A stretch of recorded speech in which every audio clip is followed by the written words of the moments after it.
Hey friends, hey family, welcome back to the channel. If you're new here, my name is Crystal Blue. I do Christian content and I also do what's called the Word of the Day. I also have videos and shorts of me and my family having fun together. I also have inspirational quotes and I also have running fitness shorts. So if you like what you see and hear, don't forget to like, subscribe, but most of all, share. For those of you returning, happy Wednesday. I do believe it's Wednesday. Yeah. Happy hump day. We're halfway through the week, and I am definitely looking forward to Friday, that's for sure. But today we're going to be reading from the book of Titus, which is a book that I probably mentioned a few times before. I don't really get into the book of Titus that much, but there's definitely some awesome nuggets of wisdom. And Paul is in here speaking to Titus and giving him some advice and telling him what they should be doing. And when I read over this verse, this honestly reminded me of what my mother used to tell me growing up about when you become a wife and a mother, and as a Christian woman, what your position is and what you should be doing. So it's going to be Titus, the second chapter in Titus, and it's verses 3 through 5. And it states, likewise, teach older women to be reverent in the way they live, not to be slanderers or addicted to too much wine, but to teach what is good. Then they can urge the younger women to love their husbands and children, to be self controlled and pure, to be busy at home, to be kind, and to be subject to their husbands, so that no one will malign the word of God. That hit like a ton of bricks now that I'm older. When I was younger, my mom always said, your big mama always said, don't be going to people's houses and gossiping and being busy. Stay in your own house and mind your own business. And I heard her and I'd be like, okay, yeah, whatever. But then as I got older, it wasn't that I was in and out of people's houses. I just had a good friend whose place I would go to and hang out, and we would talk and shuck and jive and just talk about whatever. But I was never one to be running in and out of people's houses and gossiping. I had one good friend that I would hang out at her house a lot of times, and she was married. And we would just hang out. We would drink wine. We would watch Netflix. Her husband would cook dinner for us, and we would just chill. I wasn't a busybody, but when I got married, I kind of toned it back. I kind of stopped hanging out with my friends and I stayed dedicated to my home and my husband, and at the time we didn't have any kids. So it was just me and him. And I was doing what I should have done, cook, clean, whatever. But now that I look at this and I think about a lot of the young girls today, this younger generation, they're busybodies. They're not doing what they're supposed to do. They're not being faithful to their husbands.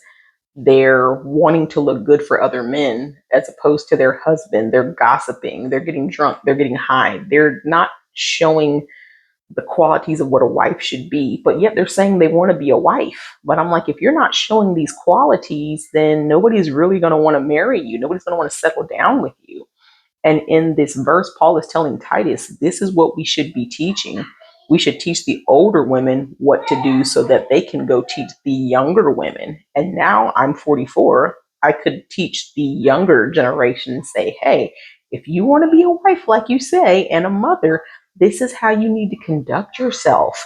You need to learn the fruits of the spirit. You need to learn self-control. And I'll admit, when I was in my 20s, I was a firecracker. I was a pistol, just like my father. I was a hothead. I would go off. I had no self control. I'd get angry. I'd say the first thing that came to my head. I would cuss you out one side and down the other. I was horrible in my 20s. I was absolutely horrible. But thank God for deliverance from that. And I feel like a lot of young women who say they want to be a wife, they want to be a mother, they want all these things, but the way they're acting, it's not showing that. You need to work on yourself, get yourself together, learn how to control your emotions. I know it can be hard, but that's something that I had to learn, because when you don't know how to control your emotions and you just go off, it's a domino effect. Not only do you hurt yourself, you hurt others around you. And I have experienced that firsthand by not knowing how to control my emotions. So I'm telling you guys from experience and also from the word as well. You need to be self controlled. It says be pure, be busy at home. Be busy in your home. Don't be in other people's houses and gossiping and like, ooh, girl, you know what she did? No, stay in your own house. Mind your own business. Take care of your own family matters. That's what's important. And it says to be kind and to subject to their husbands so that no one will malign the word of God. Stay dedicated to your husband, love your husband, do things for your husband. Don't be out there trying to catch the attention of any other man, because a marriage is between a man and woman, and what God put together, no man should be able to tear apart. You're supposed to be faithful to your husband if that is who you married and who you chose to be with. You should be doing things for him, dress nice for him, do things for him. Don't be out here trying to catch the eye of any other man. That's not what you're supposed to do. Trust me, I've learned from past experience from that as well. So I love this verse because it hits home, because I have been in that spot where I was younger, popping off, trying to get attention of other men, doing all this stuff. I was a hot mess in my 20s. If you knew me in my 20s, you'd be like, Crystal, you are not the same person you were in your 20s. And I thank God that I'm not. I had to learn all these things. And I just think it's so important that if, and I'm speaking to the young ladies out there, if you want to be a wife and a mother, you really need to do some self examination and get it together. Look deep in yourself and try to figure out, what do I need to do? What do I need to work on? Don't play the victim. Don't be, the person that says, well, I'm the one that's always getting hurt. Me. You need to take your part in that. Whatever happened in the situation, why, you broke up with a boyfriend, it didn't work out, an engagement got broken off. You need to do some self examination and find out what your part was in the problem. Because it's not always just one person, it takes two to tango. So you need to realize your part in the situation and work on yourself and do better and be better if you want to be that woman of God.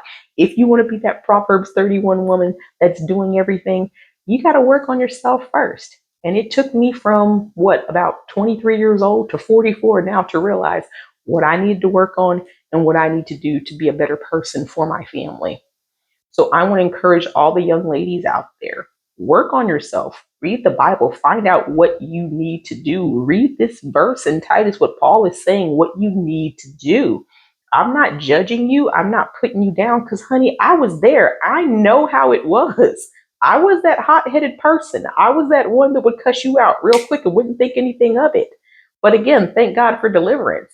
You can't continue to live your life like that if you want to be a godly Christian wife and a mother to someone. You can't continue to act like that. It's not going to work. It's going to fail.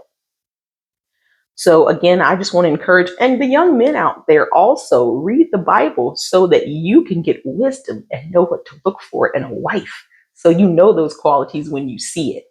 Okay? Again, this was from Titus chapter 2, verses 3 through 5. Like I always say, don't take my word for it. Read it for yourself. I love you guys. I hope this one blessed you. And Lord willing, I'll see you guys tomorrow. Bye-bye.